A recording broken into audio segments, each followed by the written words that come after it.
पहला प्रश्न, क्या प्रीति स्नेह प्रेम श्रद्धा से गुजरकर स्वभावता ही भक्ति में रूपांतरित होती है? स्वभावता और अनिवार्यता। जैसे बीज बोया, सम्यक ऋतु हो, ठीक भूमि हो, जल मिले, सूर्य की किरण मिले, तो स्वभावता और अनिवार्यता अंकुरित होगा। बाधाएं हों तो कठिनाई होगी। भूमि ठीक ना हो, पथरीली हो, सूरज उपलब्ध ना हो, जल न मिले, तो बीज अंकुरित नहीं होगा। पूरी क्षमता थी, लेकिन मार्ग में चट्टानें पड़ गई। बीज अंकुरित हो तो स्वभावता और अनिवार्यता वृक्ष बनेगा, लेकिन बाधाएं हो सकती, दुर्घटनाएं हो सकती। कोई पशु आए और जर जाए, कोई बागुड़ ना लगाए, रक्षा ना करे, कोई बच्चा खेल खेल में तोड़ जाए, तो बागुड़ चाहिए होगी, थोड़े दिन रक्षा करनी होगी। जल्दी ही घड़ी आ जाएगी जब वृक्ष अपने ही बल पर खड़ा हो सकेगा, फिर कोई बागुड़ की जरूरत ना होगी, किसी माली की भी जरूरत ना होगी। और जब वृक्ष हो और सम्यक पोषण मिले, तो एक न एक दिन फूल भी खिलेंगे और फल भी लगेंगे। यह सब सहज ही होता है। प्रीति की ऊर्जा बननी ही चाहिए भक्ति। प्रीति भक्ति बनने को ही पैदा हुई है। दूसरे शब्दों में कहें तो मनुष्य भगवान होने को पैदा हुआ है। मनुष्यता भगवत्ता में रूपांतरित होनी ही चाहिए। वह उसका अंतर्निहित स्वभाव है। ऐसा कौन आदमी है जो प्रभुता न पाना चाहता हो? भला गलत ढंग से पाना चाहता हो, धन पाके प्रभुता पाना चाहता हो, नहीं मिलती धन पाके, लेकिन आकांक्षा तो सच है। पद पाके प्रभुता पाना चाहता हो, नहीं मिलती पद पाके, दिशा गलत है, लेकिन प्रेरणा तो सच है। प्रत्येक व्यक्ति प्रभु होना चाहता है। प्रभु हुए बिना चैन नहीं। इसलिए जहां जहां तुम्हारी प्रभुता को चोट पड़ती, वहीं संताप होता है। जहां तुम्हें कोई दीनहीन कर देता है, वहीं पीड़ा होती, वहीं कांटा चुभता है। तुम परम प्रभुता चाहते हो, तुम परम स्वातंत्र चाहते हो, तुम अपने ऊपर कोई बाधा नहीं चाहते। यही तो धर्म की खोज है। तो इसे हम ऐसा कहें कि मनुष्य परमात्मा होना चाहता है, या हम ऐसा कहें कि प्रीति की ऊर्जा भक्ति होना चाहती, एक ही बात है। प्रीति जब भक्ति बनती है, तभी व्यक्ति समष्टि बनता है। लेकिन मार्ग में बाधाएं बहुत हैं। असली सवाल बाधाओं का है। स्नेह प्रेम और श्रद्धा से गुजर ही नहीं पाते तुम। तुम्हारा स्नेह भी दूषित होता है, इसलिए अटक जाता है। तुम्हारे स्नेह में शुद्धता नहीं होती कि उड़ जाए आकाश की तरफ। तुम्हारे स्नेह में पंख नहीं होते, पत्थर बंधे। तुम स्नेह भी करते हो तो बड़ी कंजूसी से करते हो। वही कंजूसी खा जाती, वही कृपणता खा जाती। जितना कृपण स्नेह होगा, उतनी ही संभावना कम है कि वो प्रेम बन सके। फिर प्रेम में भी तुम्हारे बड़ी ईर्ष्याएं, बड़ी घृणाएं। तुम्हारा प्रेम भी पवित्र नहीं, तुम्हारे प्रेम में भी पावनता नहीं। तुम्हारे प्रेम की अग्नि में बहुत धुआं है, ज्योति शुद्ध नहीं। इसलिए वहां अटक जाते हो, फिर वहीं उलझ जाते हो, फिर प्रेम की उस तथाकथित भंवर में ही डोलते रहते हो, वही नष्ट हो जाते हो। श्रद्धा का जन्म नहीं हो पाता। स्नेह शुद्ध हो तो प्रेम बने, प्रेम शुद्ध हो तो श्रद्धा बने, और श्रद्धा शुद्ध हो तो भक्ति। शुद्धि के सूत्र को संभालना होगा। तुम्हें अपने बेटे से प्रेम है, अपने के कारण प्रेम किया तो अशुद्ध हो गया। फिर तो बेटे से न हुआ प्रेम, अपने अहंकार से ही हुआ। मेरा बेटा है, ये तो मैं को ही प्रेम किया प्रकारांतर से, बेटे के माध्यम से अपने अहंकार की ही पूजा की। कल तुम्हें पता चल जाए, पुरानी किताबें उलटते पलटते कोई पत्र मिल जाए और पत्र से पता चले कि तुम्हारी पत्नी किसी के प्रेम में थी जब ये बेटा पैदा हुआ, संदेह उमग आए। उसी क्षण स्नेह तिरोहित हो गया। ये कोई स्नेह था? इस बेटे से संबंध ही न था।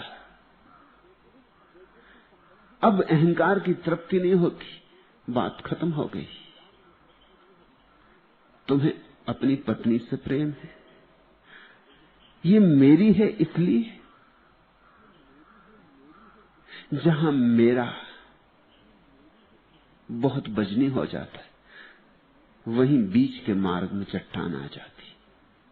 अहंकार बड़ी से बड़ी चट्टान है, जब तक न टूटे तब तक कोई बीज अंकुरित नहीं होगा। अंकुरित हो जाए तो भी वृक्ष न बनेगा, वृक्ष बन जाए तो फूल न आएंगे, फूल लग जाए तो फल न आएंगे। हजार तलों पर अहंकार बाधा देता है, और उसके अतिरिक्त और कोई बाधा नहीं। जिस स्त्री को तुमने प्रेम किया है, इसको दो ढंग से प्रेम किया जा सकता है। एक ढंग तो कि मेरी है इसलिए, और एक ढंग कि परमात्मा का सौंदर्य प्रकट हुआ है, परमात्मा की है, वही झलका है। तुम्हारे घर बेटा पैदा हुआ है, वो परमात्मा का ही आगमन हुआ है। परमात्मा मेहमान बना है तुम्हारे घर। स्वागत करो, सम्मान करो, मोह ममता के बंधन मत डालो, बेटे को मुक्त रखो। और जब तक बाप बेटे का सम्मान न करे, तब तक ये आकांक्षा आज नहीं कल बड़ा दुख देगी कि बेटा मेरा सम्मान करे। सम्मान के उत्तर में सम्मान आता है। इससे कुछ फर्क नहीं पड़ता कि तुम्हारी उम्र ज्यादा है।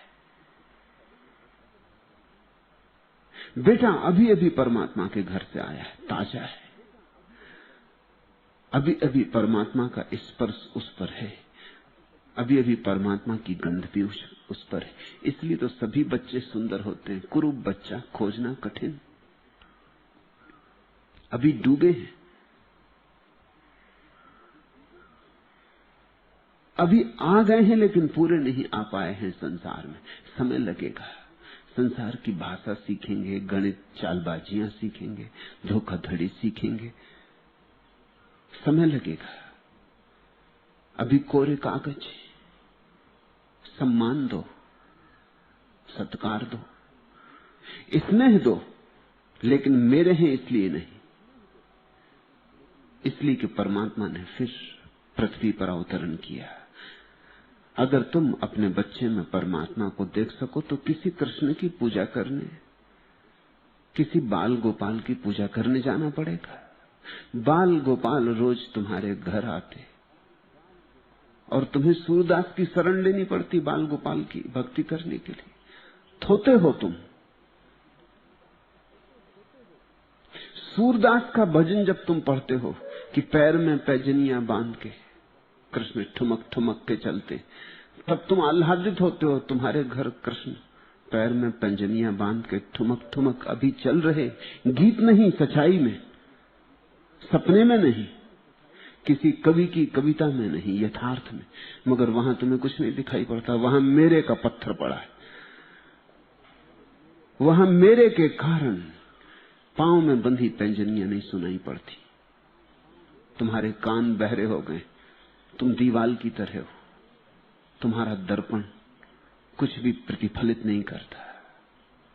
सूरदास के वचन सुन के तुम आंदोलित होते हो, और कितने बाल गोपाल चारों तरफ खेल रहे हैं। उन बाल गोपाल को देख के तुम सिर्फ नाराज होते हो कि शोरगुल ना करो, भाग जाओ यहां से। अभी मैं अखबार पढ़ता हूं, अभी यहां पास ना आओ, अभी मैं गणित का हिसाब करता हूं, अभी मैं खाता बही लिखता हूं, अभी मैं पूजा पाठ कर रहा हूं, अभी बच्चों का आगमन यहां निषिद्ध है। तुम क्या पूजा पाठ करोगे? तुम्हारे पास आंखें पत्थर की, तुम्हें कुछ दिखाई नहीं पड़ रहा।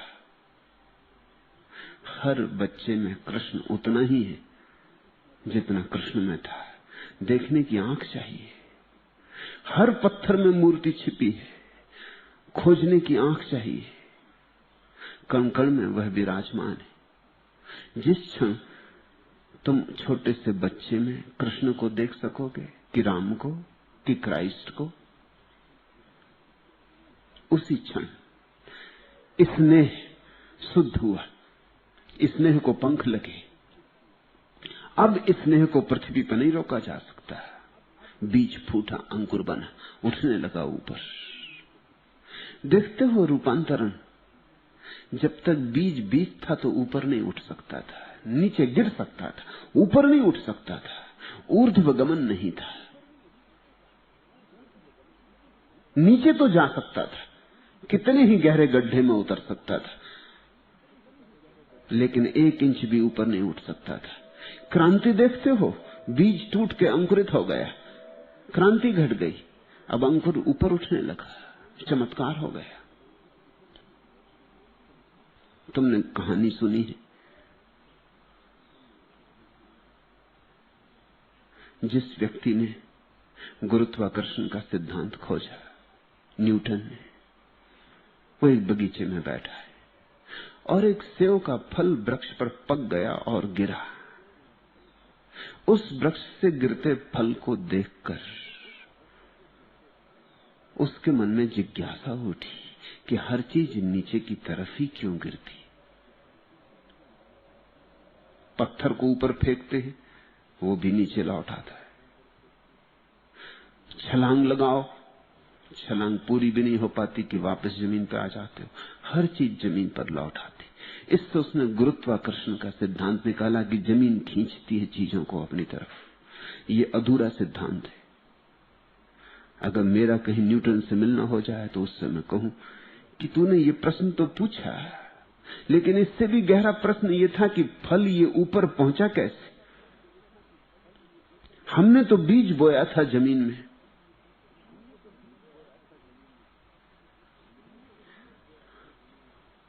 हमने तो गड्ढे में डाला था बीज, फल लगा आकाश में। ये फल चढ़ा कैसे? फल टूट के गिरता है तो जमीन पे गिरता है, ये सच है। तो इससे एक सिद्धांत तय होता है कि जमीन खींचती, मगर कोई ताकत होनी चाहिए जो ऊपर की तरफ भी खींचती, नहीं तो वृक्ष उठेगा ही कैसे। चमत्कार है वृक्ष का उठना, होना नहीं चाहिए, नियम के अनुकूल नहीं। और ऊपर की फुनगी तक भी पानी की धार पहुंचती, कोई पंप भी नहीं लगा हुआ है।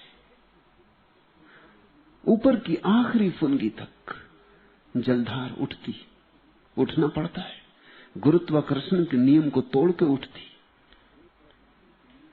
कोई नीचे की तरफ खींच रहा है, कोई ऊपर की तरफ भी खींच रहा है। तुम कहां खींचोगे तुम पर निर्भर है। बीज अगर टूटे ना तो नीचे की तरफ जाएगा, बीज अगर टूट जाए तो ऊपर की तरफ जाएगा। अहंकार अगर टूटे ना तो नीचे की तरफ ले जाता, नरक की यात्रा करवाएगा। अहंकार अगर टूट जाए तो सारा स्वर्ग तुम्हारा है, तुम्हारे लिए प्रतीक्षा कर रहा है, ऊपर की तरफ ले जाएगा। अहंकार टूटे ना तो पत्थर है, छाती में लटकी चट्टान है, उड़ोगे कैसे? अहंकार टूट जाए तो पंख, फिर खूब उड़ान हो सकती। तो स्नेह से अहंकार को हटा लो, ममत्व को विदा कर दो, और तुमने जहर छांट दिया। फिर स्नेह प्रेम में बदलेगा। फिर ध्यान रखना कि प्रेम में कहीं छिपा हुआ पीछे से अहंकार ना आ जाए, नहीं तो सारे प्रेम का आनंद विषाक्त हो जाता। तुम देखते प्रेमियों को सुख तो कम दुख ज्यादा पाते मालूम पड़ते। प्रेम के नाम पर सुख तो कभी कभार मिलता है, दुख रोज मिलता है। प्रेम में जितना दुख मिलता है और कहीं भी नहीं मिलता। इसलिए बहुत समझदारों ने तो तय कर लिया कि प्रेम की झंझट में ही ना पड़ेंगे। कभी 100 में एक मौके पर तो सुख और 99 मौकों पर दुख। कभी एक फूल खिलता है, 99 तो कांटे ही चुभते, छाती छार छार हो जाती। प्रेमियों को तुम रोते पाओगे, हंसते कभी प्रेमियों को पाते? द्वेष जलता, ईर्ष्या जगती, वह मनुष्य पैदा होता, मालकियत अड़चन लाती। मेरी पत्नी, अब तुम्हें फिक्र करनी पड़ती कि मेरी पत्नी, इसके चारों तरफ एक दीवार उठा दूं, इस पे किसी की नजर ना लग जाए, इसके चारों तरफ ऐसी दीवार उठा दूं कि कोई इसे देख ना पाए, ये भी किसी और को ना देख पाए। बड़ा भय तुम्हारे भीतर पैदा हो गया है कि आज है तुम्हारी, कल कहीं किसी और की ना हो जाए। कौन किसका है यहां? सब अजनबी है। राह पर 2 घड़ी साथ हो लिए, नदी नाव संयोग है। कौन किसका हो सकता है? ये मालकियत का दावा। इसी दावे में अहंकार आ गया। जब तुमने कहा मेरी पत्नी, मेरा पति, तभी अहंकार आ गया। और अहंकार आया कि पंख कटे, अहंकार आया कि नरक की तरफ यात्रा शुरू हुई। अब चिंता आएगी, अब फिक्र लगेगी, भय पैदा होगा। दफ्तर में बैठे रहोगे, घर की सोचोगे, पत्नी न मालूम किसी के साथ हंसती बोलती ना हो। अब 1000 दुश्चिंताएं तुम्हें घेरेंगी और तुम 24 घंटे पहरेदार की तरह खड़े रहोगे। पति पत्नी एक दूसरे पे पहरा देते रहते, काम ही उनका ये हो जाता, मुफ्त के पहरेदार, उनका धंधा ही ये हो जाता। पति को घड़ी देर हो गई आने में घर कि बस पत्नी आग बबूला है, तैयार बैठी, टूट ही पड़ेगी पति पर। पति रास्ते में चला आ रहा है, 1000 तरह की कहानियां गढ़ रहा है, क्या कहूंगा, कैसे बचूंगा, दफ्तर में ज्यादा काम आ गया था कि कहीं मजबूरी में रुक जाना पड़ा, कि किसी मित्र से मिलना हो गया। 1000 बहाने खोज रहा है। ये प्रेम है, इसमें भरोसा ही नहीं है। ये कैसा प्रेम? इसमें जरा सा भी, अंश मात्र भी एक दूसरे के प्रति सम्मान नहीं, अपमान है। इसमें दूसरे की बड़ी गहरी निंदा है, दूसरे की क्षुद्रता की तलाश है। तो फिर अटक गए, फिर भक्ति तक न पहुंच पाओगे, और भक्ति तक न पहुंचे तो भगवान कहां? फिर लाख तर्क करो, लाख सोच करो, लाख शास्त्र पढ़ो, सब व्यर्थ है। प्रेम को शुद्ध होने दो, अहंकार से प्रेम को मुक्त होने दो। बीच में मेरे तेरे का भाव ना है, मालकियत का प्रश्न ना उठे। देखते हैं पति को हम स्वामी कहते हैं, स्वामी का मतलब मालिक। हालांकि पत्नी अपने को दासी कहती है, मगर मानता कौन है? मानती कौन पत्नी अपने को दासी? कहने की बात है। दासी होने में भी उसका ढंग है मालिक होने का, वो स्त्रीण ढंग है मालिक होने का। पुरुष गर्दन पकड़ता है, गर्दन पकड़नी हो, स्त्री पैर पकड़ती अगर गर्दन पकड़नी हो। अलग अलग ढंग है, उनके अलग मनोविज्ञान है। पुरुष क्रोध में आ जाए तो स्त्री को मारता है, स्त्री क्रोध में आ जाए तो खुद को मारती। उनके अलग मनोविज्ञान है, मगर खुद को मार के वो पुरुष को ही मार रही है। तुमने देखा जब कोई स्त्री अपने बच्चे को मारने लगती तो वो पड़ोसी के बच्चे को मार रही, अपने बच्चे को नहीं मार रही। अगर पड़ोसी ने शिकायत की है तो टूट पड़ती है अपने बच्चे पर, मगर अगर गौर से देखो उसे तो पड़ोसी के बच्चे को मार रही। मगर पड़ोसी के बच्चे को तो मारा नहीं जा सकता, इसलिए अपने को ही मार रही। पति पर तो हाथ उठाया नहीं जा सकता है, इसलिए स्त्रियां अपने को पीट लेती, अपने बाल नोच लेती। पति जब भी सोचता है क्रोध में तो सोचता है इस पत्नी को मार ही डालूं। पत्नी जब भी सोचती क्रोध में सोचती आत्महत्या ही कर लूं। ये उनकी भाषाओं के भेद हैं, मगर हिंसा, क्रोध, वैमनस्य सब पूरा का पूरा खड़ा है। नहीं, प्रेम अगर ऐसे उलझ गया अहंकार में तो उठ न पाएगा। मुक्त करो प्रेम को, मालकियत तजो। किसी तरह की काराएं मत खड़ी करो एक दूसरे के ऊपर, पिंजड़े मत बनाओ। पक्षी सुंदर हैं जब वे आकाश में उड़ते, और इसलिए तो तुम मोहित हो गए थे उस आकाश में उड़ते पक्षी का सौंदर्य देखकर। फिर उस पक्षी को तुमने पिंजड़े में बंद कर लिया और माना कि तुमने बड़ा प्रेम दिखलाया और पिंजड़ा सोने का बनवाया, और माना कि तुमने बड़ा प्रेम दिखलाया और पिंजड़े पे तुमने हीरे जवाहरात जड़े। मगर पिंजड़ा पिंजड़ा है, आकाश नहीं। फिर तुम पाओगे कि पक्षी जो पिंजड़े में बैठ गया उदास हो गया है, तो तुम बेचैन होते हो और तुम बड़े सोचते हो अनेक बार कि क्या हुआ, अब वैसा सौंदर्य नहीं। ये स्त्री अब वैसी सुंदर नहीं मालूम होती जैसी तब मालूम होती थी, लेकिन तब ये खुला हुआ पक्षी थी आकाश में। अब ये तुम्हारे पिंजड़े में बंद पत्नी, तब ये स्त्री थी, अब ये पत्नी है। स्त्री में एक सौंदर्य है, पत्नी में सौंदर्य नहीं रह जाता। तब ये पुरुष था, पुरुष में एक सौंदर्य है क्योंकि स्वतंत्र था। अब ये पति है, पति में कहां सौंदर्य? कहते हैं कितना ही बड़ा हो पति और कितना ही महान हो पति, अपनी पत्नी के सामने बड़ा और महान नहीं होता। वहां तो सिकंदर भी दब्बू हो जाते। अगर असलियत जाननी हो पति की तो पत्नी से पूछना। कोई पत्नी अपने पति को सम्मान नहीं करती, कर ही नहीं सकती। और पति कितनी ही पत्नी के सौंदर्य की प्रशंसा करे, सब थोती है, औपचारिक है, झूठी है। उसे सौंदर्य अब दिखाई नहीं पड़ता। कभी दिखा था, अब तो यही मन में ख्याल उठता है ये स्त्री धोखा दे गई। क्या सिर्फ सौंदर्य सजावट का था? इसने सुंदर वस्त्र पहने थे, प्रसाधन किया था, इसलिए सुंदर लगी थी। क्योंकि अब ये सुंदर नहीं लगती। किस पति को अपनी पत्नी सुंदर लगती?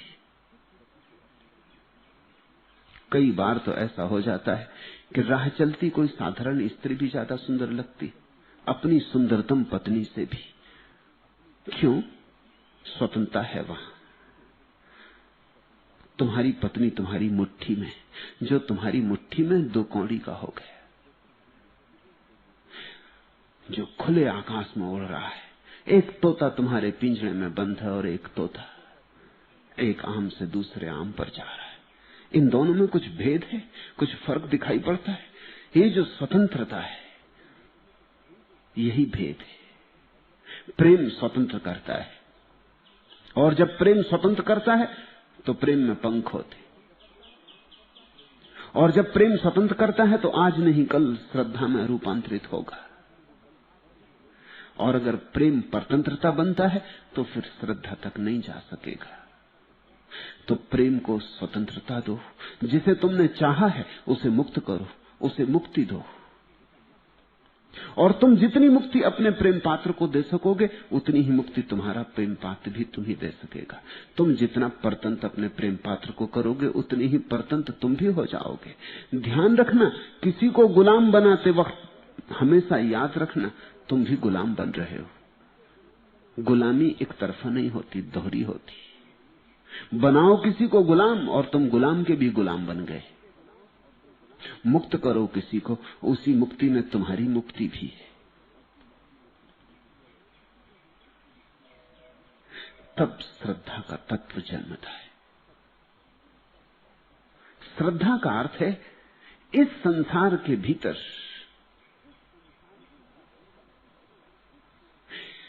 प्रीति का विरवा जितना ऊंचा आ सकता था आ गए। पौधे ने अपनी पूरी ऊंचाई पा ली, अब इससे ऊपर जाने की कोई जगह नहीं। जब पौधा अपनी पूरी ऊंचाई पा लेता है तो उसके भीतर जो रस स्रोत अब तक ऊंचाई पाने में लगे थे वे ही रस स्रोत अब फूल बनते हैं, फल बनते हैं।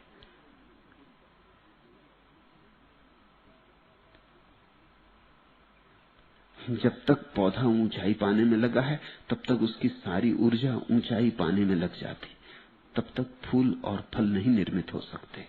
फूल और फल निर्मित होते हैं अत्यधिक से, आधिक्य से। जब इतना ज्यादा है अब और उसका कोई उपयोग भी नहीं रहा है, जितना बढ़ना था बढ़ लिए, जो होना था हो लिए, अब इस ऊर्जा का कोई उपयोग नहीं। यही ऊर्जा भर भर के फलों में वापस पृथ्वी पर गिरने लगती। जब श्रद्धा आ गई तो प्रीति का बिरवा अपनी पूरी ऊंचाई पर आ गया। अब इसी में भक्ति के फूल, भक्ति के फल लगेंगे। तुम मंदिर फूल ले जाते हो ना, वो प्रतीक है सिर्फ, वो असली फूल नहीं है। असली फूल तो भक्ति है, वो श्रद्धा के वृक्ष में लगेगा। वृक्षों से तोड़कर तुम जो फूल मंदिर में चढ़ा आते हो वो तो प्रतीक है, संकेत है।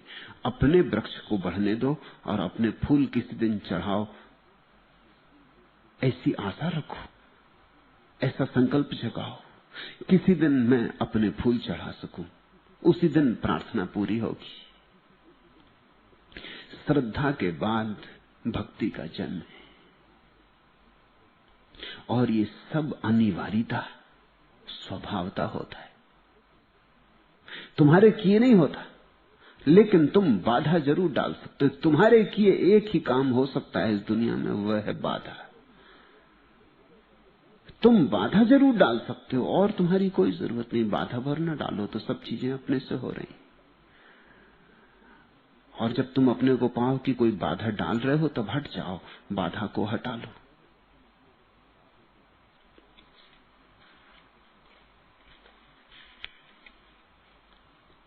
तन मन का मधु सब रीत चुका, अब मधु केवल मधुसूदन में। सब दिन जी भर ममता बांटी, तन में होकर मन में होकर, प्राणों का सार लुटा डाला, अंतस के जल में धो धोकर। भीतर इतना रस उमड़ा था, कुछ और न था, कुछ छोर न था। लगता था भर दूं सबका घट, लगता था भर दूं सबका घर। अवशेष हुई रस की चर्चा, अब रस केवल रस नंदन में। मत मीत करो मधु की बातें, अब मधु केवल मधुसूदन में। इस छवि को छूकर सिक्त हुई सपनों की चंचल दाहकता। इस रूप जयी के जादू में जकड़ी है मेरी चेतनता। निर्बाध निरंतर जब जिसने देखा है इस लीला धन को, कुछ और न देखा फिर उसने, कैवल्य बनी उसकी जड़ता। साकार हुआ लालित्य स्वयं इस ज्योति रमण सम्मोहन में। गीतों में मधु अवशिष्ट कहां, अब मधु केवल मधुसूदन में। अब प्रीति उसी रसवर्षी में, जीवन धर्मी चिरनूतन में, अवशेष नहीं मधु की गाथा, अब मधु केवल मधुसूदन में। लेकिन लंबी यात्रा है, तीर्थ यात्रा कहे, स्नेह से लेकर भक्ति तक। ये सब बीच के पड़ाव हैं, प्रेम और श्रद्धा। इन पड़ावों को मंजिल मत समझ लेना, कहीं रुकना नहीं है जब तक कि मधुसूदन तक पहुंचना न हो जाए। तन मन का मधु सब रीत चुका, अब मधु केवल मधुसूदन में। लुटा दो सब स्नेह में, प्रेम में, श्रद्धा में, बांट दो सब, बचाना मत। बचाया तो सड़ जाएगा, बांटा तो बच जाएगा। उलीच दो, दोनों हाथों से उलीच दो। अगर तुमने स्नेह पूरा उलीचा, तुम पाओगे प्रेम पका। तुमने अगर प्रेम पूरा उलीचा, तुम पाओगे श्रद्धा पकी। तुमने अगर श्रद्धा पूरी उलीची, तो तुम पाओगे भक्ति पक गई। जिसने स्नेह में कंजूसी की, वो स्नेह पर अटक गया। जिसने प्रेम में कंजूसी की, वो प्रेम पर अटक गया। जहां कंजूसी की वहीं अटके। कंजूसी भर मत करना, मैं इसे ही सन्यास कहता हूं। कंजूसी भर मत करना, कृपणता भर मत करना। जैसा प्रभु ने तुम्हें दिया है बेशर्त, वैसा ही तुम दे डालो। जो तुम्हें मिला है उसे बांट दो। यहां से कुछ ले जाने का भाव ना हो, यहां सब दे जाने का भाव। फिर तुम्हें कोई भी रोक ना सकेगा। आज नहीं कल तुम उस घड़ी में आ जाओगे जहां कह सकोगे, अब प्रीति उसी रसवर्षी में, जीवन धर्मी चिरनूतन में, अवशेष नहीं मधु की गाथा, अब केवल मधु मधुसूदन में। एक दिन परमात्मा में ही एकमात्र रस रह जाता है, क्योंकि सब रसों में उसी की झलक मिलती। स्नेह में भी उसी को देखा था 7 पर्दों के पार से, प्रेम में भी उसी को देखा था, पर्दे कुछ और कम हो गए थे। श्रद्धा में ही उसे देखा था, एक ही पर्दा रह गया था। इसलिए तो गुरु भगवान जैसा कहा शास्त्रों ने, गुरुर ब्रह्मा। क्यों कहा? इसलिए कहा कि श्रद्धा और भक्ति में एक ही पर्दा है। गुरु और ब्रह्मा में एक ही कदम का फासला है, झीना सा पर्दा है। इसलिए गुरु में थोड़ी थोड़ी भगवान की झलक मिलने लगती। पारदर्शी पर्दा है, जैसे स्वच्छ कांच हो।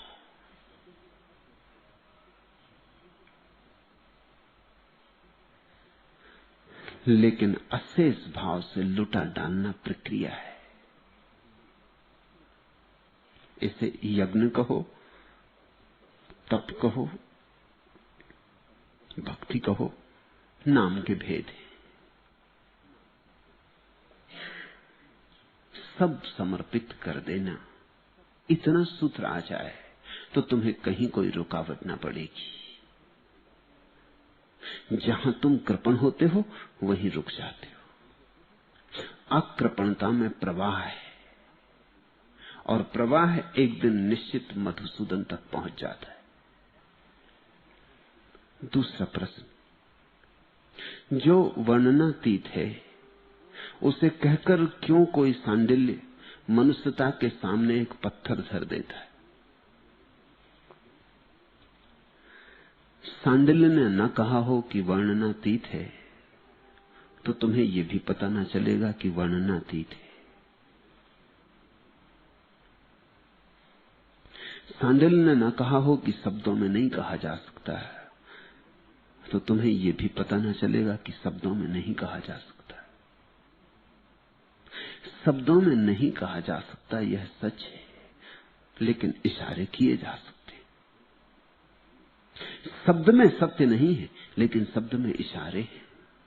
इशारे पकड़ो। अगर शब्द पकड़े तो पत्थर रास्ते में पड़ जाएंगे। फिर तुम हिंदू हो जाओगे, मुसलमान हो जाओगे, ईसाई हो जाओगे, जैन हो जाओगे। फिर तुम्हारे रास्ते में बहुत पत्थर आ गए। अगर शब्द न पकड़े, इशारा पकड़ा, भेद बड़ा है। मील के पत्थर लगे हैं ना रास्ते पर, मील के पत्थरों को पकड़ के तुम बैठ नहीं जाते। कोई मील का पत्थर पकड़ के बैठने के लिए नहीं, उस पर तीर लगा है कि आगे चलो। ज़ैन फकीर रिंझाई से किसी ने पूछा,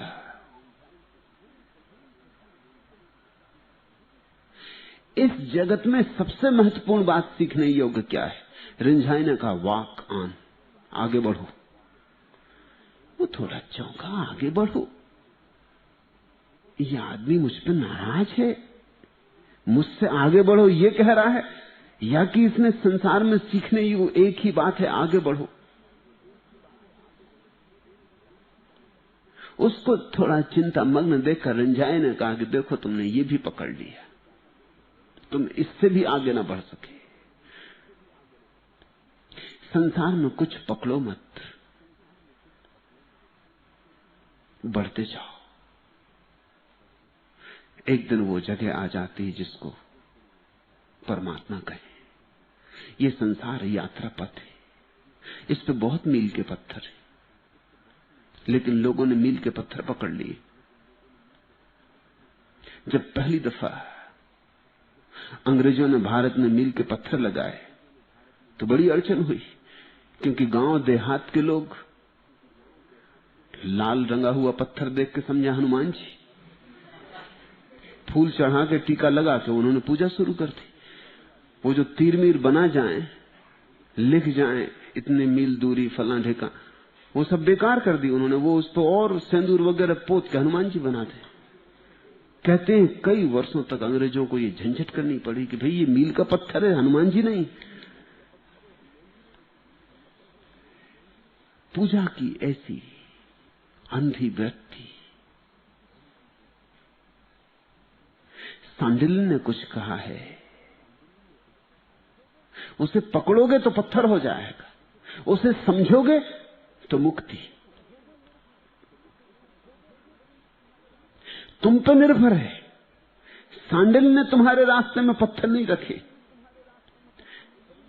अगर रखे भी हो तो पत्थर इसलिए रखें कि तुम सीढ़ियां बना लो, और जब तुम सीढ़ी बना लेते हो किसी पत्थर को तो वो पत्थर नहीं रह जाता, उस पत्थर के कारण तुम ऊंचे उठ जाते हो, तुम्हारी दृष्टि व्यापक हो जाती। शास्त्रों पे चढ़ो, शास्त्रों को सिर पे मत ढो।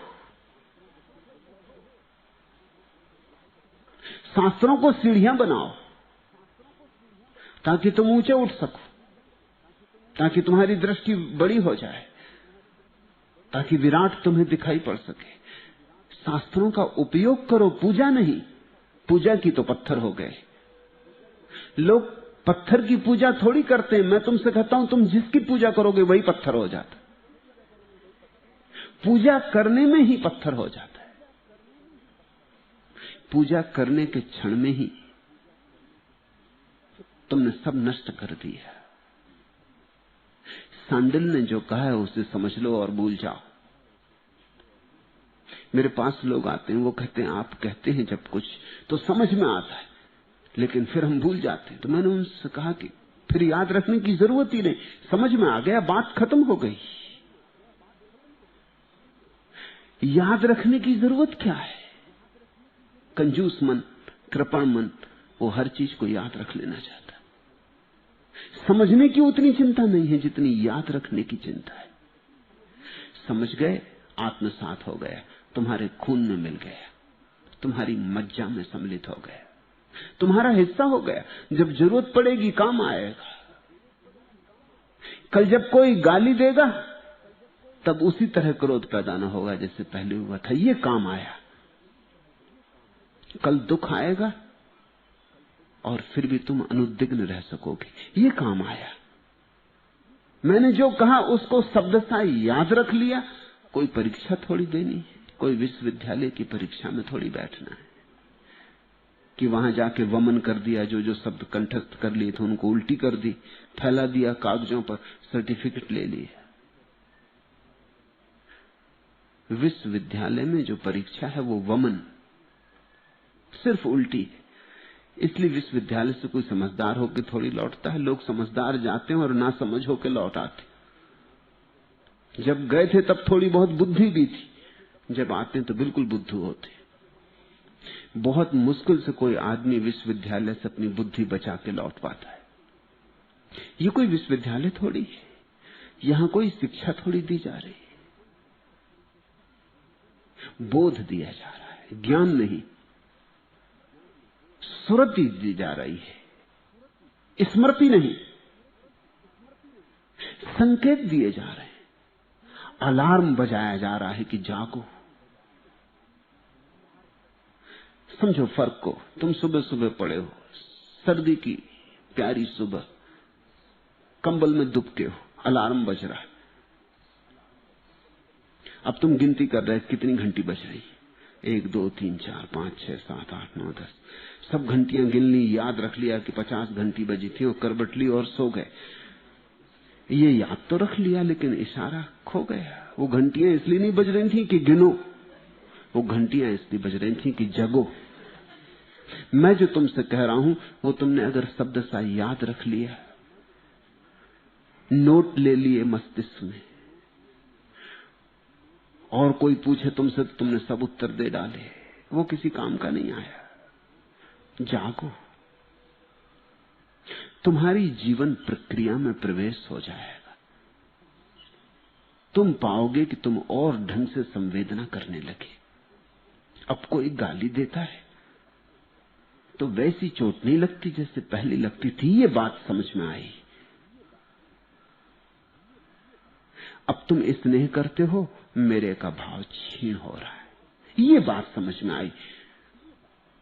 तुम्हें याद भी रहा कि नहीं कि मैंने कहा था कि मेरा भाव क्षीण हो जाना चाहिए, वो बात कोई मूल्य की नहीं है, लेकिन मेरा भाव क्षीण होने लगा।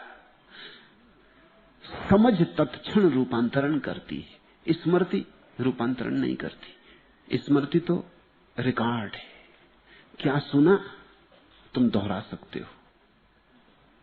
समझ जीवन है, क्या सुना तुम जीने लगते हो। मैंने उंगली बताई चांद की तरफ, तुमने उंगली याद रखी, उंगली की फोटो ले लिए सब तरफ से और चित्र बना लिए और उनकी पूजा शुरू कर दी, और चांद की तरफ तुम्हारी आंख भी ना उठी। ये स्मृति। और मैंने उंगली उठाई और तुमने मेरे उंगली का इशारा देखा और चांद देखा, और उंगली को तो भूल ही गए। चांद देखोगे तो उंगली को कैसे देखोगे, दोनों एक साथ तो देख नहीं सकते। चांद देखा तो उंगली की क्या जरूरत रही, बात समाप्त हो गई, उंगली ने काम कर दिया। अब अगर कल तुमसे कोई पूछे कि उंगली गोरी थी कि काली थी, कि बूढ़ी थी कि जवान थी, तुम कहोगे कुछ याद नहीं। चांद देखा था, चांद प्यारा था, चांद अद्भुत था, खूब चांदनी में नहा लिए, चांदनी ही चांदनी भर गई प्राणों में, रोआ रोआ आनंदित हुआ था, नाचे थे। उंगली की तो याद नहीं, उंगली की याद तो कोई मूढ़ रखेगा, ज्ञानी चांद को देखता है। अब तुम कहते हो जो वर्णनातीत है उसे कहकर क्यों कोई सांडली मनुष्यता के सामने पत्थर धर देता। सांडल ने तो सीढ़ियां बनाई, इशारे की, तुम पकड़ लो जोर से तो पत्थर हो जाएंगे, तुम वहीं रुक जाओ तो पत्थर हो गए। ध्यान रखना, लेकिन दोष तुम्हारा है, सांडल्य का नहीं। मगर प्रश्न में एक और बात पीछे भी, कि जब कहा नहीं जा सकता तो कहा क्यों। इसीलिए कहा कि तुम्हें यह याद रहे कि ऐसा भी जीवन में कुछ है जो जाना जा सकता है और कहा नहीं जा सकता। इसलिए कहा कि तुम्हें भूल ना जाए कि कहे हुए पर ही सब समाप्त नहीं है, अनकहे हुए की, अनकहे की खोज जारी रखना।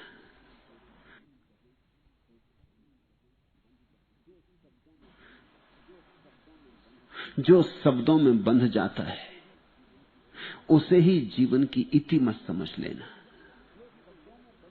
जो शब्दों में बंध जाता है उसमें तो याद रखना नेति, नेति यह भी नहीं, यह भी नहीं, ये तो शब्द में बंध गया तो यह नहीं हो सकता, यह भी शब्द में बंध गया तो यह भी नहीं हो सकता। स्मरण रहे तुम्हें, तुम्हारे भीतर एक खोज जारी रहे, अन्वेषण बना रहे, एक जिज्ञासा जगती रहे, एक दिया जलता रहे कि एक दिन उसे जानना है जो शब्दों में नहीं बंधता। वही सत्य है। और जब तुम जानोगे तब तुम भी कहोगे, कहना ही पड़ेगा, और कह ना सकोगे, तुतलाओगे। सभी ज्ञानी तुतलाए, जितना बड़ा ज्ञानी उतना ही ज्यादा तुतलाता है। अज्ञानी को तुतलाने की जरूरत नहीं, वो जो जानता है सब कहा जा सकता है। सिर्फ ज्ञानी अड़चन में पड़ता है, उसने ऐसा कुछ जाना है जिसे भाषा में नहीं लाया जा सकता। इतना बड़ा है कि शब्दों में समाता नहीं, शब्द बड़े छोटे सकरे, इतना विराट है कि शब्द में कहो तो अन्याय हो जाता है, और इतना विरोधाभासी है कि जब भी शब्द में कहो तो आधा ही आता है, और आधा यानी अन्याय। समझो, किसी ने कहा ईश्वर प्रकाश है, ये आधी बात है, और किसी ने कहा ईश्वर अंधकार है, ये भी आधी बात है। ईश्वर दोनों है। जिसने जाना उसने ईश्वर के दोनों अंग जाने, दोनों पहलू जाने। मगर अब भाषा में कहो तो यही उपाय है, या तो कहो प्रकाश है, तो तुमने आधे ईश्वर को इंकार कर दिया, अन्याय हुआ। या कहो कि अंधकार है, तब भी आधे को इंकार कर दिया, अन्याय हुआ। या कहो कि प्रकाश अंधकार दोनों है, तब तुमने तर्कहीन बात कही, क्योंकि तुमने द्वंद एक साथ उपस्थित कर दिया, विरोधी बात कही। तो कोई भी पूछेगा कि प्रकाश और अंधकार दोनों कैसे हो सकता है, फिर तुम तर्क की झंझट में पड़ोगे। कोई कहेगा तो फिर ऐसा करें, इस कमरे में प्रकाश और अंधकार दोनों एक साथ करके दिखला दें। ये तो हो ही नहीं सकता, या तो प्रकाश होगा या अंधकार होगा। अब तुम कैसे सिद्ध करोगे कि प्रकाश और अंधकार दोनों है? या चौथा रास्ता है कि तुम कहो न प्रकाश है न अंधकार। तो पूछने वाला पूछेगा फिर क्या है, क्योंकि दो में से कोई एक होना ही चाहिए। दो का ही हमारा अनुभव है, दो में से एक होना ही चाहिए। अगर दोनों में से नहीं है तो फिर कहने की कोशिश क्या कर रहे हो? न प्रेम है न घृणा है, न पदार्थ है न चेतना है, न प्रकाश है न अंधकार है, न जीवन है न मृत्यु है, तो फिर है क्या? फिर पहेलियां क्यों पूछ रहे हो? क्या ऐसी भी कोई चीज हो सकती है जो जीवन भी ना हो और मृत्यु भी ना हो? या तो जीवन होगी या मृत्यु होगी। जो कुछ भी कहो, ये चार ही उपाय है कहने के, ये चतुर्भंगियां हैं, ये चार ढंग है कहने के। पर जिस ढंग से भी कहो वही ढंग गलत हो जाता है, और बेचैनी मालूम होती।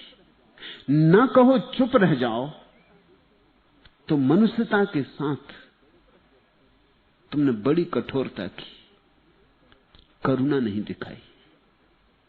बुद्ध चुप हो गए थे, जब उन्हें ज्ञान हुआ 7 दिन चुप रह गए। देवता विहल हो गए। देवता आए और उन्होंने कहा आप बोलें, क्योंकि सदियों में कोई बुद्धत्व को उपलब्ध होता है, सदियों में कोई भगवत्ता पाता है, और करोड़ों करोड़ों लोग जो अंधेरे में राह टटोल रहे हैं, आपके थोड़े से शब्द भी उनके लिए दिशा सूचक होंगे। उन पर करुणा करें। अब फर्क समझना, अगर बुद्ध सत्य की तरफ देखते हैं तो लगता है जो भी कहूंगा वो अधूरा होगा, गलत होगा, अन्यायपूर्ण होगा। अगर मनुष्यता की तरफ देखते हैं, पीछे चले आने वाले लोगों की तरफ देखते हैं, जिनके बीच वो भी जिए, तो लगता है इनके साथ कठोरता होगी अगर कुछ ना कहूं। ये प्रतीक्षा तो राह देख रहे हैं कि कुछ कहो, अब तुम पहुंच गए मंजिल पर, हम अंधे हैं, हमें पुकारो, हमें जगाओ। हम भटक रहे हैं, हम खोज रहे हैं, और तुम पहुंच गए। अपना बोध थोड़ा ही सही हम तक पहुंचाओ। एक धागा भी हमारे हाथ में आ जाएगा तो हम उसी के सहारे सरकते सरकते मंजिल को पालेंगे। एक किरण भी हमें मिल जाएगी तो हम सूरज को खोज लेंगे। मगर किरण तो कम से कम दे दो। सूरज नहीं दिया जा सकता, छोड़ो, सूरज हम मांगते भी नहीं, सूरज की पाने की हमारी पात्रता भी नहीं, लेकिन एक किरण ही हम पर बरसाओ। सागर न सही, एक बूंद हमारे कंठ में आ जाने दो। स्वाद तो लग जाएगा, भरोसा तो आ जाएगा कि पानी होता है, कि अगर खोज जारी रखी तो मिलेगा। अगर बूंद मिल सकती तो सागर भी मिल सकेगा। बूंद है तो सागर भी होता होगा। बूंद से आस्था आएगी, श्रद्धा आएगी, खोज में त्वरा आएगी, खोज में प्राण आ जाएंगे, बल आ जाएगा, आत्मविश्वास जगेगा। हम यूं ही नहीं भटक रहे हैं, हम किसी व्यर्थ सपने के पीछे नहीं पड़े। लोग पहुंचते हैं, मंजिल है, देर अबेर हम भी पहुंच जाएंगे। पैर जो थकने लगे थे, पैर जो डगमगाने लगे थे, पैर जो सोचने लगे थे अब रुक जाएं, फिर गतिमान हो जाएंगे, फिर चैतन्य का प्रवाह जगेगा। तो देवताओं ने बुद्ध से कहा, आप कहते हैं ठीक कि सत्य कहा नहीं जा सकता, लेकिन आप सत्य की तरफ ही देख रहे हैं। जो अंधेरे में भटक रहे हैं उनकी तरफ नहीं देख रहे। इनकी तरफ भी देखें और हो जाने दें सत्य के साथ थोड़ा अन्याय। सत्य को इससे कोई पीड़ा नहीं होगी। हो जाने दें परमात्मा के साथ थोड़ा अन्याय, इससे परमात्मा को कोई हानि नहीं हो जाएगी। ये अन्याय करने जैसा है।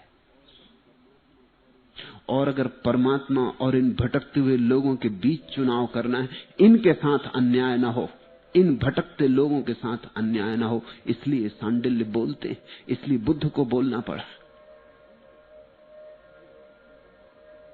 ये उनकी महाकरुणा है। तुम्हारे मार्ग में पत्थर नहीं रखे, तुम्हारे मार्ग में जो पत्थर पड़े हैं उनको कैसे तुम सीढ़ियां बना लो, इसके सूत्र दिए। और कम से कम सांडिल्य के साथ तो तुम इस तरह की बात कह के अन्याय मत करो, क्योंकि सांडिल्य तो तुमसे नहीं कह रहे हैं कि स्नेह छोड़ दो, कह रहे हैं स्नेह को शुद्ध कर लो, पत्थर है सीढ़ी बन जाएगा। सांडिल्य तो नहीं कह रहे हैं कि प्रेम छोड़ दो, सांडिल्य कह रहे हैं प्रेम सीढ़ी बन सकता है, शुद्ध कर लो, श्रद्धा बन जाएगा, ऊपर चढ़ जाओगे। सांडिल्य तो नहीं कह रहे हैं संसार छोड़ दो, सांडिल्य तो कह रहे हैं द्वेष करो ही मत संसार से, अन्यथा वही बाधा हो जाएगी। सांडिल्य तो विराग का, वैराग्य का, तप का, तपश्चर्या का कोई उपदेश नहीं दे रहे। सांडिल्य तो द्वार खोल रहे हैं प्रेम के मंदिर के, और तुम कहते हो मार्ग में पत्थर। नहीं, तुम्हारी अड़चन मैं समझता हूं कुछ और है, शायद तुम्हें भी साफ नहीं। सांडिल्य के सूत्र तुम्हें बेचैन करते इस कारण क्योंकि उनके कारण तुम्हें याद आनी शुरू होती कि तुम जो कर रहे हो वो सब दो कौड़ी का है। असली करने योग्य बात तुमने अभी की नहीं, खोजने योग्य चीज खोजी नहीं। तुम्हारे भीतर नाराजगी पैदा होती, इसलिए तो जीसस को लोगों ने सूली चढ़ा दिया, सुकरात को जहर दिया। जिन्होंने जाना है उनके साथ हमने हमेशा बड़ी कठोरता बरती। क्यों? उनकी मौजूदगी हमें अड़चन देती, उनकी मौजूदगी हमें पीड़ा देती। जब क्राइस्ट तुम्हारे पास से गुजरते हैं तो तुमको लगता है मेरा जीवन बेकार गया, इस आदमी ने पा लिया, मैं क्या कर रहा हूं, मैं दुकान पर ही बैठा हुआ, ये चांदी के ठीकरे इकट्ठे कर रहा हूं, इन्हीं को जोड़ते जोड़ते मर जाऊंगा, ऐसे ही मर जाऊंगा। बिना एक किरण पाए परमात्मा की, बिना एक दिया जलाए समाधि का। और इस आदमी के भीतर ज्योति ही ज्योति, ये बर्दाश्त नहीं होता। या तो अपने को बदलो या इसको खत्म करो, इसको हटाओ। ये न रहे तो बेचैनी मिट जाती, इसलिए जीसस को सूली लगाई, उससे बेचैनी मिटती, तुम्हें भरोसा आ जाता है। तुमने कभी देखा अखबार पढ़ के तुम्हें कितना सुख मिलता है? वो सुख क्या है? वो वही सुख है,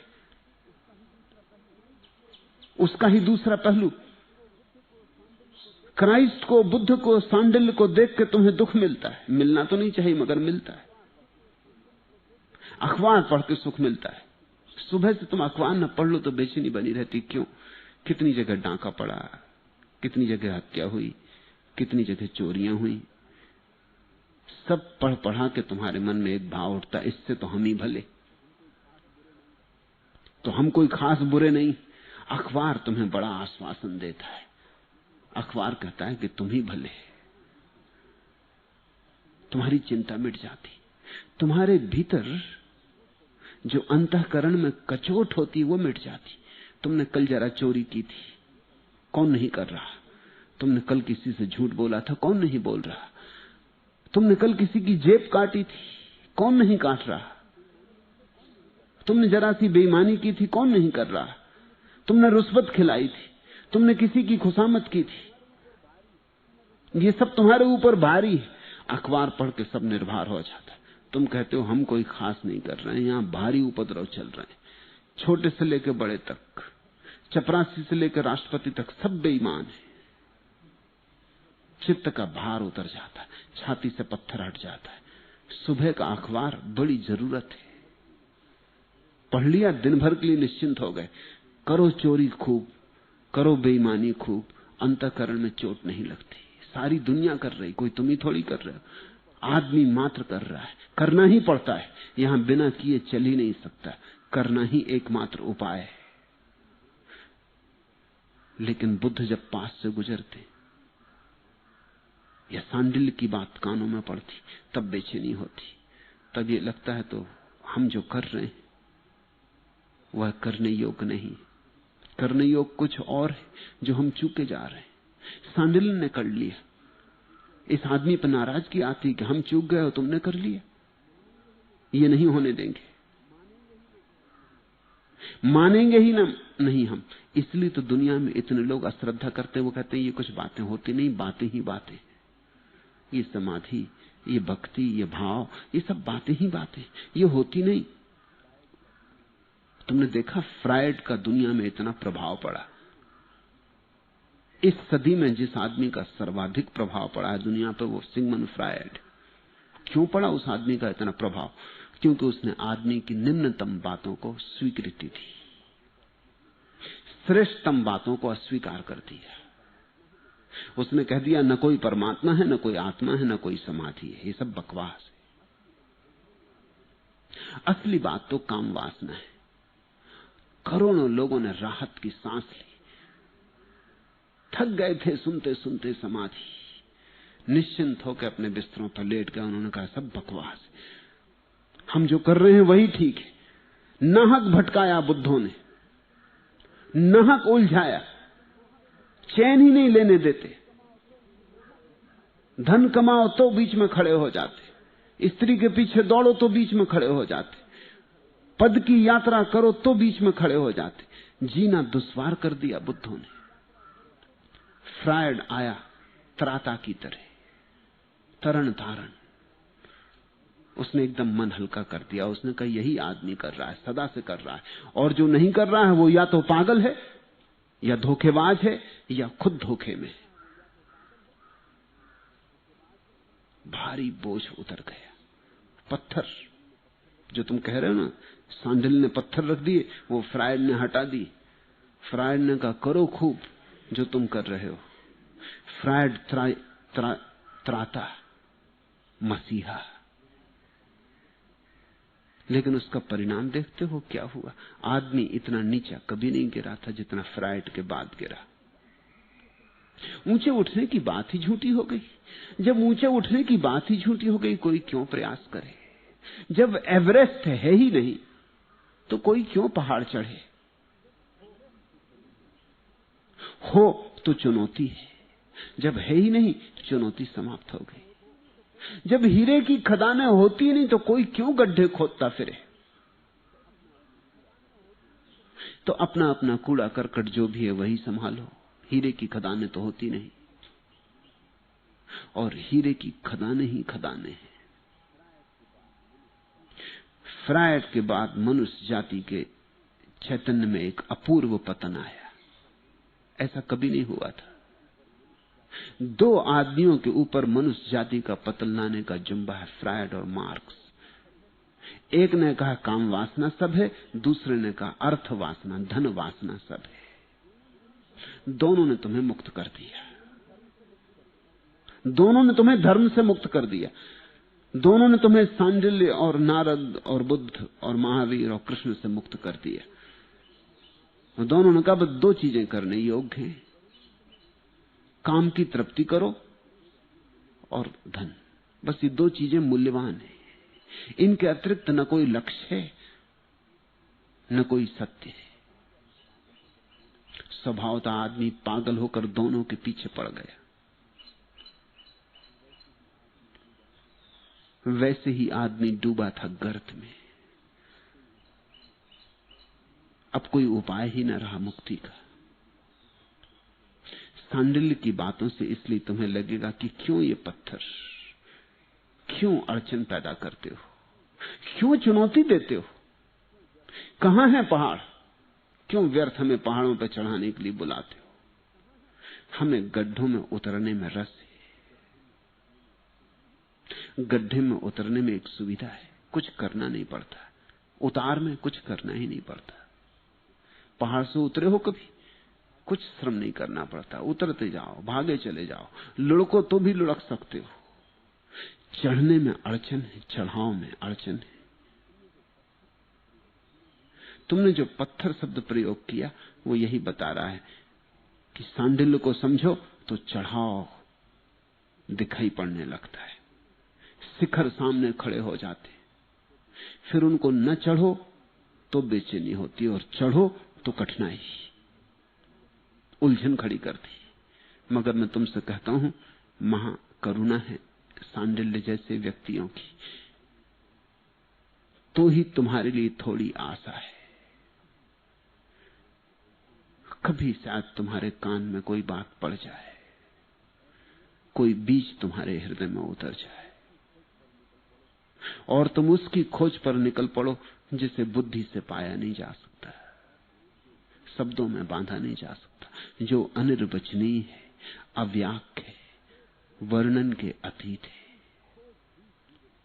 उसकी खोज ही जीवन है।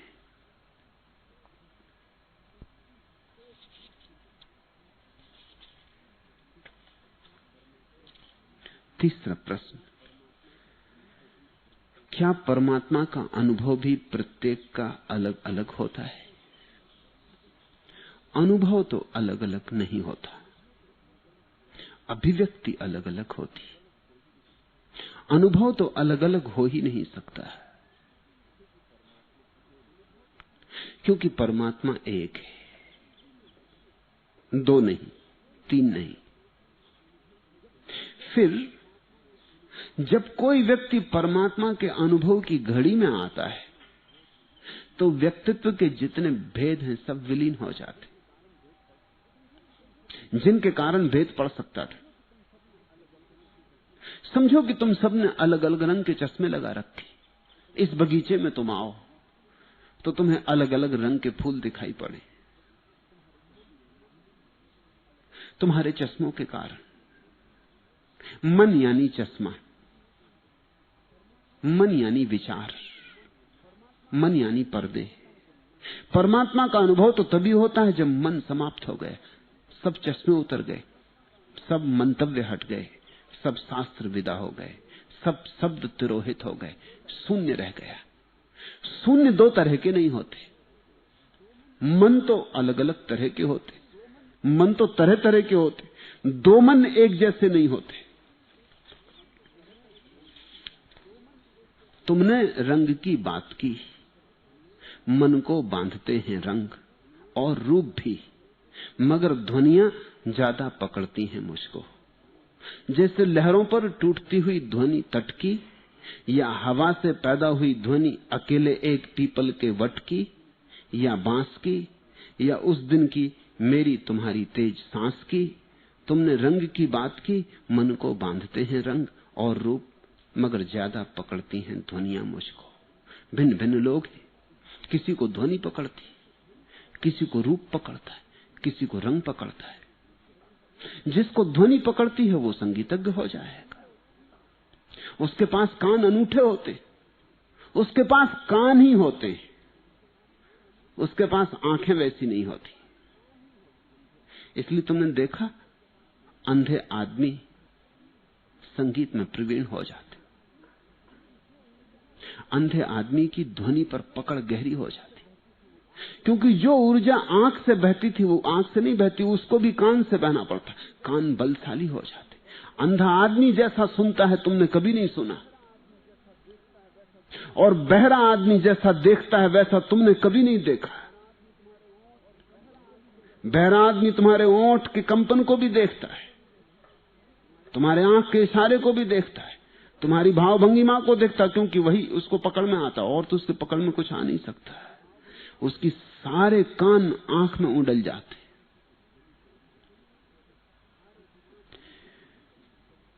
किसी को ध्वनि प्यारी लगती तो संगीतज्ञ हो जाता है। अगर संगीतज्ञ परमात्मा को जानेगा संगीतज्ञ की तरह, तो परमात्मा का अनुभव नाद का होगा, ओंकार।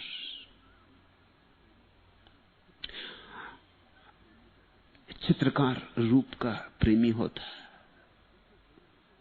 उससे रंग दिखाई पड़ते, उससे रंगों में बड़ी गहराइयां दिखाई पड़ती जो तुम्हें नहीं दिखाई पड़ती। अगर चित्रकार की तरह कोई परमात्मा तक पहुंचेगा तो परमात्मा की मन मोहनी सूरत पकड़ में आएगी, उसका प्यारा लावण्य पकड़ में आएगा। लेकिन वहां तक पहुंचते पहुंचते ना तो तुम चित्रकार रह जाते हो, ना तुम संगीतज्ञ रह जाते हो, ना कवि रह जाते हो, ना दुकानदार रह जाते हो, क्योंकि ये सब तो मन की ही भाव दशाएं हैं। वहां पहुंचते पहुंचते तो एक चीज बचती, तुम शून्य हो जाते। शून्य जो हो जाता वही वहां पहुंचता है। तो शून्य में कैसा भेद। परमात्मा एक है, उसमें तो कोई भेद है नहीं, और जो पहुंचा है वो शून्य होकर पहुंचा है। शून्य में और पूर्ण में जब मेल होता है, मिलन होता है, वही तो परमात्मा का मिलन है, वही तो परमात्मा साक्षात्कार है। तुम शून्य हो गए और वह पूर्ण है, पूर्ण शून्य में उतरा। अनुभव अलग अलग नहीं हो सकते। सच तो यह है, यह कहना कि अनुभव होता है परमात्मा का, ठीक नहीं, क्योंकि अनुभव होने के लिए तो अनुभोक्ता चाहिए, अनुभव होने के लिए तो मन चाहिए। अनुभव करने वाला ही नहीं बचता, तब अनुभव होता है, तो इसको अनुभव कैसे कहोगे। इसलिए हमारे पास दो शब्द हैं, अनुभव और अनुभूति। दूसरा शब्द इसलिए बनाया, दुनिया की किसी भाषा में अनुभव के लिए दो शब्द नहीं। जैसे अंग्रेजी में एक्सपीरियंस एक शब्द है, काम एक से हो जाता है, अब दूसरे शब्द की क्या जरूरत है। कृष्णमूर्ति चूंकि अंग्रेजी में ही बोलते, उन्हें एक शब्द गढ़ना पड़ा है अनुभूति के लिए, वो उसको कहते हैं एक्सपीरियंसिंग। वो भाषा के लिहाज से ठीक नहीं, मगर एक्सपीरियंस से, अनुभव से अलग कुछ कहना पड़ेगा। हमारे पास दो शब्द हैं, अनुभव और अनुभूति। अनुभव का अर्थ होता है तुम मौजूद हो और अनुभव हो रहा। किसी ने वीणा बजाई और तुम आह्लादित हुए और तुमने कहा बड़ी आनंदपूर्ण थी, बड़ी रसपूर्ण थी, ये अनुभव। लेकिन किसी ने वीणा बजाई और तुम डूब गए उसमें, तुम बचे ही नहीं। अनुभव करने वाला अनुभोक्ता बचा ही नहीं, शून्य हो गया। तुम लौट के क्या कहोगे, तुम अवाक खड़े रह जाओगे, तुम कुछ ना कह पाओगे, तुम्हारी वाणी अवरुद्ध हो जाएगी। शायद आंख से आंसू बहे, शायद ओंठों पर मुस्कुराहट हो, मगर कहोगे क्या। कहने वाला था ही नहीं वहां, पकड़ने वाला था ही नहीं वहां, तुम मिट गए थे। ये अनुभूति।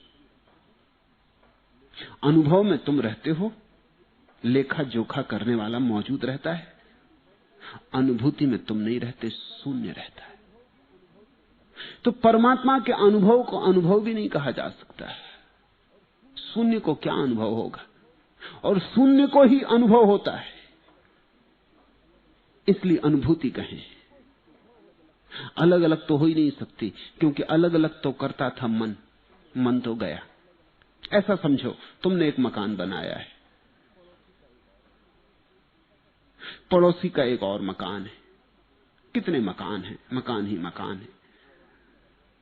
हर मकान एक ही आकाश में बना है, लेकिन हर मकान का स्थापत्य अलग अलग है। किसी ने गोल कमरे बनाए, किसी ने चौकोर कमरे बनाए, किसी ने कुछ और किया, किसी ने कुछ और किया। ऐसी दशा है मन की। शून्य सबके भीतर है, लेकिन किसी के भीतर चौकोर, किसी के भीतर त्रिकोण, किसी के भीतर अष्टकोण। समाधि का अर्थ होता है मन हट गया। तुमने मकान गिरा दिया, तुमने दीवारें हटा दी। तुम जब मकान गिरा देते हो तो तुम्हारे मकान के भीतर जो शून्य था वो नहीं मिट जाता, सिर्फ दीवारें हट जाती, बाहर के शून्य से भीतर के शून्य का मिलन हो जाता है। आकाश बाहर भी था, आकाश भीतर भी था, तुमने बीच में दीवारें खड़ी कर रखी थी, दीवारें हट गई, आकाश का आकाश से मिलन हो गया। मन हमारा स्थापत्य है। तुमने एक ढंग का मन बनाया है, पड़ोसी ने और ढंग का मन बनाया। मन हमारा घर है, आवास है। किसी को गोल कमरे पसंद है, किसी को चौकोन कमरे पसंद है, किसी को ऊंचा छप्पर पसंद है, किसी को नीचा छप्पर पसंद है। ये पसंदगियां हैं। लेकिन तुम न तो ऊंचे छप्पर में रहते हो, न नीचे छप्पर में रहते, तो तुम मकान के भीतर के खालीपन में हो। न तुम गोल दीवार में रहते हो, न चौकोन दीवार में रहते हो। रहते तो तुम दीवारों के बीच में जो आकाश है उसमें रहते हो, वो जो अवकाश है मकान के भीतर उसमें रहते हो। मगर फिर भी मकान अलग अलग है, मन अलग अलग है। समाधि तो एक है। सब मकान गिर गए, स्थापत्य गया, दीवारें गई। तुम ऐसा समझो कि तुम अपने कमरे में बैठे हो। जब तुम कमरे में बैठे थे तो चारों तरफ गोल कमरा था, तुम वहीं बैठे हो और गोल कमरे की दीवारें हटा ली गई, कुछ और नहीं बदला गया। तुम जैसे बैठे हो वैसे ही बैठे हो, चारों तरफ से दीवारें हटा ली गई। समझो तंबू था, खींच लिया, तुम जहां बैठे हो वैसे ही बैठे हो। लेकिन तंबू के हटते ही सारा आकाश तुम्हारे छोटे से आकाश में मिल गया। सब चांद तारे तुम्हारे भीतर आ गए। पहले बाहर थे तंबू के, अब तंबू के भीतर आ गए। अब सारा आकाश तुम्हारा तंबू हो गया। इस घड़ी में कोई भेद नहीं रह जाएंगे। परमात्मा का अनुभव तो एक है, लेकिन अभिव्यक्ति जरूर भिन्न भिन्न है। क्योंकि अभिव्यक्ति का मतलब हुआ तुम्हें फिर मन का उपयोग करना पड़ेगा। बुद्ध जानकर लौटे, सांडिल्य जानकर लौटे, जीसस जानकर लौटे, मोहम्मद जानकर लौटे, फिर आए तुम्हारे बीच बाजार में, तुमसे कहने आए। अब जब कहना है तो फिर मन का उपयोग करना पड़ेगा। बोलना है तो फिर भाषा को बीच में लाना पड़ेगा। ये भाषा अलग अलग होगी। मोहम्मद की अपनी भाषा है, उस भाषा में महावीर की भाषा में बड़ा भेद है, मगर अनुभव में जरा भी भेद नहीं है। ऐसा ही समझो कि इस बगीचे से तुम गए घर और किसी ने तुमसे कहा, तुम्हारे बच्चों ने कहा कि हमें भी तो कुछ बताओ कि बगीचा कैसा था। जो चित्रकार होगा वो शायद चित्र बना के बता देगा कि ऐसा था। जो कवि होगा वो एक कविता लिखेगा, वृक्षों के बीच से गुजरती हवाओं की, वृक्षों के बीच बीच से छनती सूरज की किरणों की, वो कविता लिखेगा। अब एक कविता में और एक चित्र में बड़ा फर्क है। या हो सकता है कोई संगीतज्ञ हो, वो कविता भी नहीं लिखेगा, वो अपनी वीणा उठा लेगा। क्यों लिखे कविता? हवाएं गुजरती थी वृक्षों से और आवाज होती थी और नाद पैदा होता था, वो वीणा पर वही नाद पैदा कर देगा। रंग थे वृक्षों में, रंगों को वो ध्वनियों में बदल देगा। धूप छांव थी, वो धूप छांव को संगीत में उतार देगा। वो अपनी वीणा पर बजाएगा बगीचे को। कोई कविता में लिखेगा, कोई कागज पर उतारेगा। तीनों की अभिव्यक्तियां अलग हो जाएंगी। और अगर तीनों की अभिव्यक्तियां तुम देखो तो उन्हीं को देख के तुम ये ना कह सकोगे ये एक ही जगह की बात कर रहे हैं। कैसे कहोगे? कोई वीणा बजा रहा है, किसी ने कविता लिखी, किसी ने चित्र बनाया है, और हो सकता है कोई गणितज्ञ हो तो वो कुछ अनुपात बनाएगा, वो गणित में कुछ बात रखेगा। हो सकता है इस बगीचे में आके उसको सिमेट्री, समतुलता दिखाई पड़ी हो तो वो लिखे 2 बराबर 2। ऐसा था बगीचा, हर चीज समान थी, अनुपात में थी। या कोई ज्यामिति का जानकार हो तो रेखाएं खींचेगा कागज पर, ज्यामिति से बताएगा, भेद हो जाएंगे, बड़े भेद हो जाएंगे। 1000 तरह के लोग हो सकते। कोई मिठाई वाला आ गया हो,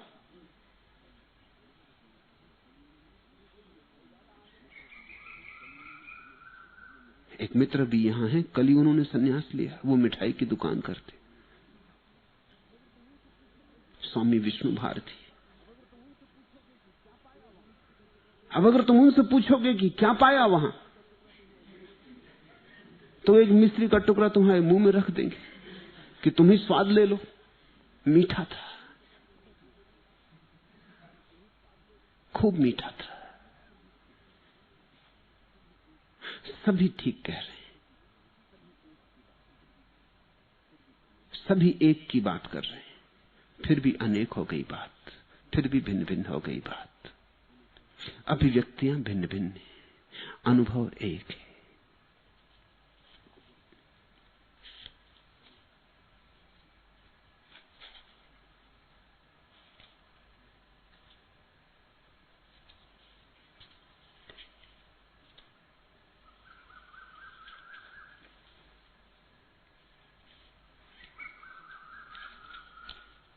आखिरी प्रश्न,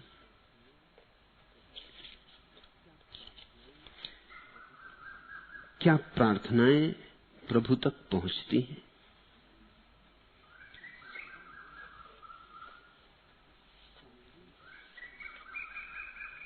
प्रार्थना का प्रयोजन ही प्रभु तक पहुंचने में नहीं है। प्रार्थना तुम्हारे हृदय का भाव है। फूल खिले, सुगंध किसी के नासापुटों तक पहुंचती है, ये बात प्रयोजन की नहीं। पहुंचे तो ठीक, न पहुंचे तो ठीक, फूल को इससे भेद नहीं पड़ता है।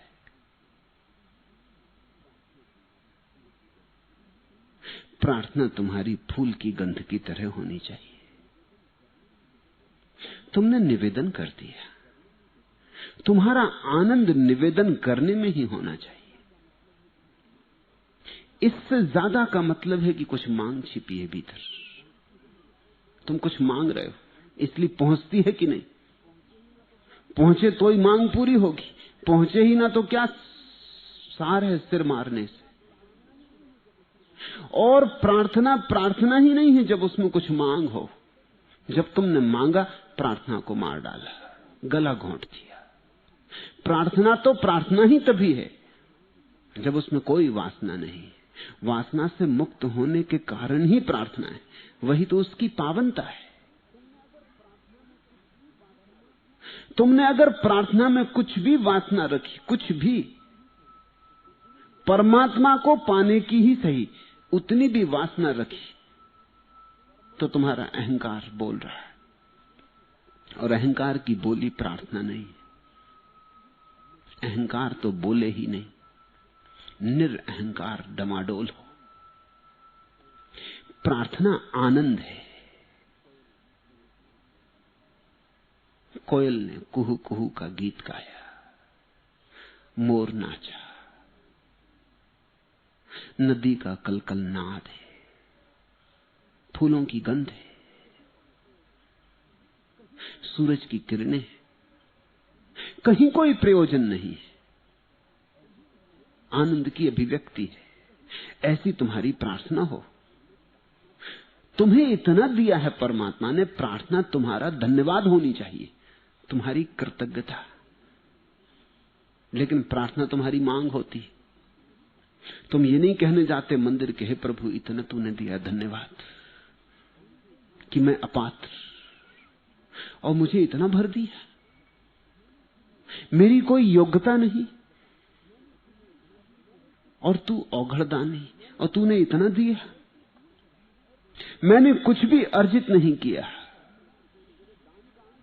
और तू दिए चला जाता है, तेरे दान का अंत नहीं है। धन्यवाद देने जब तुम जाते हो मंदिर, तब प्रार्थना पहुंची या नहीं पहुंची ये सवाल नहीं। सूफी फकीर जलालुद्दीन रूमी ने कहा है, लोग प्रार्थनाएं करते हैं ताकि परमात्मा को बदल दें। पत्नी बीमार है, अगर उसकी आज्ञा से ही पत्ता हिलता है तो उसकी आज्ञा से पत्नी बीमार होगी। आप गए प्रार्थना करने, जरा सुझाव देने कि बदलो ये इरादा, मेरी पत्नी बीमार नहीं होनी चाहिए, ये भूल चूक सुधार लो। अल्टीमेटम देने चले गए कि नहीं तो फिर दोबारा मुझसे बुरा कोई नहीं। कि मेरी श्रद्धा डगमगाने लगी है, अब या तो मेरी पत्नी ठीक हो या फिर कभी भरोसा ना कर सकूंगा कि तुम हो। अगर हो तो प्रमाण दो कि घर पहुंचूं कि पत्नी ठीक हो जाए, कि मैं गरीब हूं, धन चाहिए, कि चुनाव में खड़ा हुआ हूं, इस बार तो जिता ही दो। तुमने कुछ मांगा तो उसका अर्थ हुआ कि तुम परमात्मा को बदलने गए। उसका इरादा मेरे अनुसार चलना चाहिए, ये प्रार्थना हुई। तुम परमात्मा से अपने को ज्यादा समझदार समझ रहे हो, तुम सलाह दे रहे हो, ये अपमान हुआ। ये नास्तिकता है, आस्तिकता नहीं। आस्तिक तो कहता तेरी मर्जी ठीक, तेरी मर्जी ही ठीक, मेरी मर्जी सुनना ही मत। मैं कमजोर हूं और कभी कभी बात उठाती, मगर मेरी सुनना ही मत, क्योंकि मेरी सुनी तो सब भूल हो जाएगी। मैं समझता ही क्या हूं, तू अपनी किए चले जाना, तू जो करे वही ठीक है। ठीक की और कोई परिभाषा ही नहीं, तू जो करे वही ठीक है। जलालुद्दीन रूमी ने कहा, लोग जाते हैं प्रार्थना करने ताकि परमात्मा को बदल दें, और उसने यह भी कहा कि असली प्रार्थना वह है जो तुम्हें बदलती, परमात्मा को नहीं। ये बात समझने की, असली प्रार्थना वह है जो तुम्हें बदलती। प्रार्थना करने में तुम बदलते हो। परमात्मा सुनता है कि नहीं ये फिक्र नहीं, तुमने सुनी या नहीं। तुम्हारी प्रार्थना ही अगर तुम्हारे हृदय तक पहुंच जाए, सुन लो तुम, तो रूपांतरण हो जाता है। प्रार्थना का जवाब नहीं मिलता। हवा को हमारे शब्द शायद आसमान में हिला जाते हैं, मगर हमें उनका उत्तर नहीं मिलता। बंद नहीं करते तो भी हम प्रार्थना, मंद नहीं करते हम अपने प्रणिपातों की गति। धीरे धीरे सुबह शाम ही सही प्रतिपल प्रार्थना का भाव हम में जागता रहे, ऐसी एक कृपा हमें मिल जाती है। खिल जाती है शरीर की कटीली झाड़ी, प्राण बदल जाते, तब वे शब्दों का उच्चारण नहीं करते, तल्लीन कर देने वाले स्वर गाते। इसलिए मैं प्रार्थना छोड़ता नहीं हूं, उसे किसी उत्तर से जोड़ता नहीं। प्रार्थना तुम्हारा सहज आनंद भाव, प्रार्थना साधन नहीं साध्य।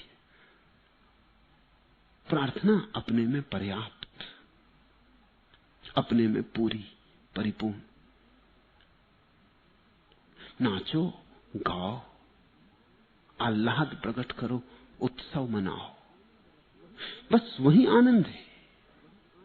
वही आनंद तुम्हें रूपांतरित करेगा, वही आनंद रसायन है। उसी आनंद में लिप्त होते होते तुम पाओगे, अरे परमात्मा तक पहुंची है नहीं, इससे क्या प्रयोजन। मैं बदल गया, मैं नया हो आया। प्रार्थना स्नान है आत्मा का, उससे तुम शुद्ध होगे, तुम निखरोगे और एक दिन तुम पाओगे कि प्रार्थना निखारती गई, निखारती गई, निखारती गई। एक दिन अचानक चौंक कर पाओगे कि तुम ही परमात्मा हो। इतना निखार जाती है प्रार्थना कि एक दिन तुम पाते हो तुम ही परमात्मा हो। और जब तक यह न जान लिया जाए कि मैं परमात्मा हूं, तब तक कुछ भी नहीं जाना, या जो जाना सब आसार है। आज इतना ही।